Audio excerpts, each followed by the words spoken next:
नमस्कार मित्रांनो, lustre of एज्युकेटी आपल्या यूट्यूब चॅनलवर मी ज्ञानेश्वरी तुम्हा सर्वांचे स्वागत करते. मित्रांनो, पवित्र पोर्टल रजिस्ट्रेशन 2025 हा टॅब आपल्याला उपलब्ध झाला आहे.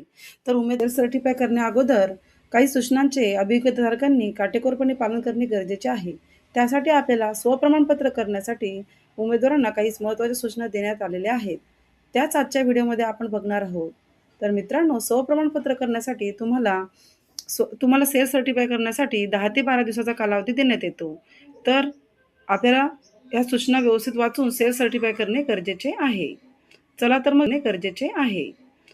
मग जास्त वेळ न घेता व्हिडिओला सुरुवात करूया. तर बघा मित्रांनो, इथं पवित्र प्रणाली शिक्षण सेवक शिक्षक पदभरतीसाठी उमेदवारांसाठी स्वप्रमाणपत्र पूर्ण करण्यासाठीच्या सूचना 15/12/2025 रात्रीच्या सूचना आलेल्या आहेत. मित्रांनो बघा, सर्वसाधारण माहिती व सूचना. महाराष्ट्र राज्यातील सर्व स्थानिक स्वराज्य संस्था व खाजगी व्यवस्थापनाच्या शाळांमध्ये तसेच महाराष्ट्र शासनाच्या इतर विभागांच्या शाळांमध्ये पवित्र या संगणकीय प्रणालीद्वारे शिक्षण सेवक शिक्षक पदभरतीसाठी शासनामार्फत शिक्षण अभियोग्यता व बुद्धिमत्ता चाचणी 2025 परीक्षेचे ऑनलाईन पद्धतीने आयोजन करण्यात आले होते.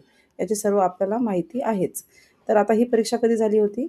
तर 2 टप्प्यांमध्ये ही परीक्षा झालेली होती. दुसरा टप्पा हा 2 जून 2025 ते 5 जून 2025 या कालामध्ये घेण्यात आली होती.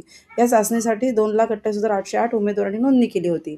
तर आता इथे आपल्याला डॉक्युमेंट जे दाखवायचे आहेत मित्रांनो, जे कागदपत्र दाखवायचे आहे ते आपल्याला 5 जून 2025च्या आधीचे कागदपत्र पाहिजेत. म्हणजे 5 जून नंतर आता जी आपली TET झाली आहे, ती TET सुद्धा इथे लागू होणार नाही.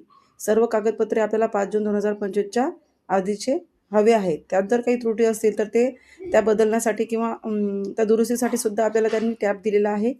ते आपण पुढे बघणारच आहोत. तर बघा, शिक्षक अभियोग्यता बुद्धिमत्ता चाचणी एकूण 200 गुणांची होती. आपल्या सगळ्यांना माहिती आहे. 2 तासांचा कालावधी होता. चौथी सूचना बघूया महत्त्वाची. शिक्षक अभियोग्यता बुद्धिमत्ता चाचणी 2025 मध्ये प्राप्त गुणांच्या आधारे राज्यातील स्थानिक स्वराज्य संस्था व खाजगी व्यवस्थापना शाळांमधील तसेच महाराष्ट्र शासनाच्या इतर विभागांच्या शाळांमध्ये शिक्षण सेवक शिक्षक या रिक्त पदांवर भरती करण्यात येणार आहे. सदर भरती हे त्या व्यवस्थापनांमध्ये रिक्त असलेल्या इयत्तांचा गट, विषय, आरक्षण इत्यादी बाबी विचारात घेऊन गुणवत्तेनुसार करण्यात येणार आहे. आता सेल्फ सर्टिफाय किती विद्यार्थी करणार आहे? 2025 साठी सेल्फ सर्टिफाय करणारे उमेदवार आहेत 2,09,101 उमेदवारांना पवित्र पुढील प्रक्रिया सहभागी होण्यासाठी त्यांचे स्वप्रमाणपत्र सेल्फ सर्टिफिकेशन करण्यासाठी सुविधा देण्यात आलेली आहे. त्यासाठी त्या उमेदवारांनी शिक्षण सेवक शिक्षक या रिक्त पदांच्या भरती प्रक्रियेत सहभागी व्हायचे आहे. तर आता मित्रांनो, जर तुम्हाला पुढच्या प्रोसेसमध्ये यायचं असेल, शिक्षक भरतीच्या पूर्ण प्रोसेसमध्ये यायचं असेल, तर तुम्हाला पवित्र पोर्टलवर स्वप्रमाणपत्र करणे बंधनकारक आहे. अतिशय काळजीने स्वप्रमाणपत्र पूर्ण करायचे आहे. पुढचं आहे बघा, उमेदवारांनी त्यांचे स्वप्रमाणपत्र करण्यासाठी सर्वप्रथम पोर्टलवर नोंदणी रजिस्ट्रेशन करणे आवश्यक आहे. पवित्र पोर्टलवर उमेदवारांना नोंदणी करण्यासाठी टेट 2025 चाचणी नोंदणी क्रमांक, रजिस्ट्रेशन नंबर, बैठक, रोल नंबर, नोंदणीकृत मोबाईल क्रमांक इत्यादी माहिती सोबत असणे आवश्यक आहे. पदभरतीमध्ये सहभागी होणाऱ्या व्यवस्थापनांकडून रिक्त पदांचा, इयत्तांचा गट, विषय, आरक्षण निहाय, व्यवस्थापन निहाय रिक्त पदांची माहिती दर्शवणारी संक्षिप्त जाहिरात पवित्र पोर्टलवर प्रसिद्ध करण्यात येईल. म्हणजे तुम्हाला रिक्त पदांचा सगळं तपशील आपल्या पवित्र पोर्टलवर मिळून जाईल. पुढे आहे मित्रांनो, स्थानिक स्वराज्य संस्थांकडून रिक्त पदांच्या भरतीबाबत देण्यात येणाऱ्या जाहिराती या मुलाखतीशिवाय या प्रकारातील असतील. यासाठी एका रिक्त पदासाठी एका उमेदवाराचे म्हणजे एकाच एक या प्रमाणात नियुक्तीसाठी पोर्टलवर मार्फत शिफारस करण्यात येईल. म्हणजे काय मित्रांनो, विदाऊट इंटरव्ह्यूच्या ह्या जागा असतील. इथे कुठल्याही प्रकारचा इंटरव्ह्यू नव्हता, डायरेक्ट लिस्ट लागेल आणि तुमची निवड यादी प्रसिद्ध होईल आणि त्या जागेसाठी तुमची निवड होईलच. ज्या जागेसाठी तुम्ही पात्र आहात त्या जागेसाठी तुमची निवड एक जरी जागा असते तर तिथे तुमची निवड होईल. शैक्षणिक संस्थांकडून रिक्त पदांच्या भरतीबाबत देण्यात येणाऱ्या जाहिराती या मुलाखतीशिवाय व मुलाखतीसह या 2 प्रकारातील असतील. यापैकी कोणताही एक प्रकार निवडण्याचे स्वातंत्र्य व्यवस्थापनात असेल. मुलाखतीशिवाय या पर्यायासाठी एका रिक्त पदासाठी एका उमेदवाराची एकाच एक या प्रमाणात पोर्टल मार्फत नियुक्तीसाठी शिफारस करण्यात येईल. मुलाखतीसह या पर्यायासाठी एका रिक्त पदासाठी 3 उमेदवारांची मुलाखतीसाठी पोर्टलमार्फत शिफारस करण्यात येईल. 2022ला मित्रांनो 1:10 हे प्रमाण होते. मात्र यावर्षी आता त्यांनी आपल्याला 1:3 हे प्रमाण दिलेलं आहे. तर ही चांगलीच गोष्ट आहे. तर ज्या संस्था किंवा ज्या आस्थापना मुलाखतीसह हा पर्याय निवडतील त्यांना एकाच 3 या प्रमाणात कॅन्डिडेट उपलब्ध होतील आणि ज्या आस्थापना मुलाखतीशिवाय जागा देतील पोर्टलवर त्यांना म्हणजे आपल्याला पण उमेदवारांना डायरेक्ट तिथे नियुक्ती मिळेल. कुठल्याही प्रकारची मुलाखत न होता तिथे कॅन्डिडेट सिलेक्ट होईल. सर्वात महत्त्वाचा मुद्दा आहे मित्रांनो, शिक्षक अभियोग्यता व बुद्धिमत्ता चाचणी 2025 या चाचणीसाठी ऑनलाईन अर्ज सादर करण्यासाठी अंतिम दिनांक 14/5/2025 असा होता. त्यामुळे या चाचणीसाठी सर्व संबंधित उमेदवारांना आवश्यक शैक्षणिक अर्हता दिनांक 14/5/2025 अखेरपर्यंत धारण करणे अनिवार्य आहे.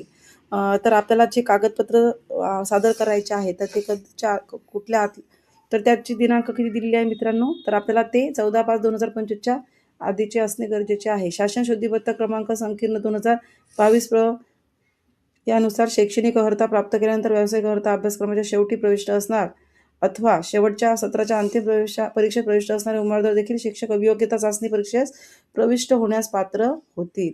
याबाबत महाराष्ट्र राज्य परीक्षा परिषद पुणे यांनी दिनांक 25/9/2025 पर्यंत व्यावसायिक अर्हता प्राप्त केलेल्या उमेदवारांना विचारात घेण्यात आलेले आहे.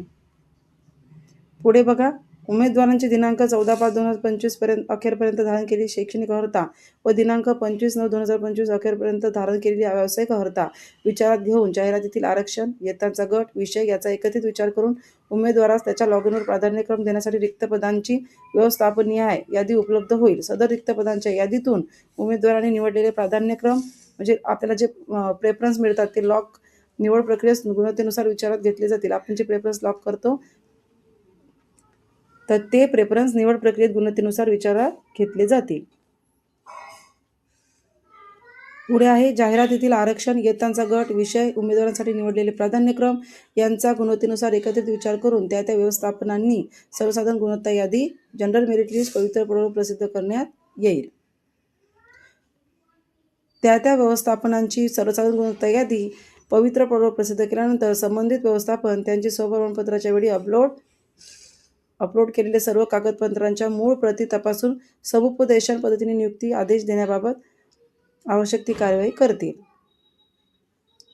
स्वप्रमाणपत्रासाठी महत्त्वाच्या सूचना बघून घेऊ. अर्जात म्हणजे स्वप्रमाणपत्रामध्ये खोटी माहिती देणे किंवा खरी माहिती दडवून ठेवणे किंवा त्यात अनधिकृतपणे खाडाखोड करणे किंवा पाठविलेल्या दाखल्याच्या प्रतीतील नोंदीमध्ये अनधिकृतपणे खाडाखोड करणे, खाडाखोड केलेले अथवा बनावट दाखले सादर करणे तसेच विहित केलेल्या अर्हतेच्या अटी पूर्ण न करणे किंवा विहित कालावधीमध्ये पूर्ण न करणे अथवा गैरवर्तणूक करणारा उमेदवार कोणत्याही टप्प्यावर निवडीसाठी शिफारस होण्यास अथवा निवड होण्यास अपात्र ठरेल आणि किंवा इतर योग्य अशा शिक्षेस पात्र ठरेल. आता बघा, उमेदवारांनी स्वप्रमाणपत्रामध्ये माहिती नमूद करण्यापूर्वी स्वतःची नोंदणी. आता तर मित्रांनो, पवित्र पोर्टलवर कशी नोंदणी करायची आहे याची सुद्धा तुम्हाला माहिती दिलेली आहे. तर बघा, उमेदवारांनी स्वप्रमाणपत्रामध्ये माहिती नमूद करण्यापूर्वी स्वतःची नोंदणी रजिस्ट्रेशन करणे आवश्यक आहे. रजिस्ट्रेशन करण्यासाठी रजिस्ट्रेशन हिअर येथे क्लिक करून आपला टेट 2025 चाचणी रोल नंबर, रजिस्ट्रेशन क्रमांक नोंद करावा. त्यानंतर स्वतःचा पासवर्ड तयार करावा. उमेदवारांचा लॉग इन ID 10 अंकी टेट 2025चा रोल नंबर याप्रमाणे असेल. त्यानंतर पवित्र पोर्टलवरील नोंदणी, स्वप्रमाणपत्र भरण्याची प्रक्रिया उमेदवारांनी स्वतः करणे आवश्यक आहे. आता आपण हा फॉर्म कॅफेवर जाऊन भरत असतो मित्रांनो, परंतु आपण स्वतः लक्ष देऊन हा फॉर्म भरणं खूप गरजेचं आहे. अर्ज मराठी व इंग्रजीमध्ये उपलब्ध असला तरी उमेदवारांनी नोंदणी व स्वप्रमाणपत्रासाठी आवश्यक इंग्रजीमध्ये कॅपिटल लेटरमध्ये भरावे. काही माहिती इथं आपल्याला इंग्रजीमध्येच भरायची आहे. संक्षिप्त अथवा आद्याक्षरे न देता संपूर्ण नाव व संपूर्ण पत्ता नमूद करावा. उमेदवारांनी स्वतःचे नाव, वडिलांचे नाव, पतीचे नाव, आडनावामध्ये एक स्पेस सोडावी. सगळी ही माहिती तुम्हाला कसं सर्टिफाय करायचं आहे याची सुद्धा तुम्हाला इथे माहिती देण्यात आलेली आहे. ते तुम्ही इथे वाचू शकता.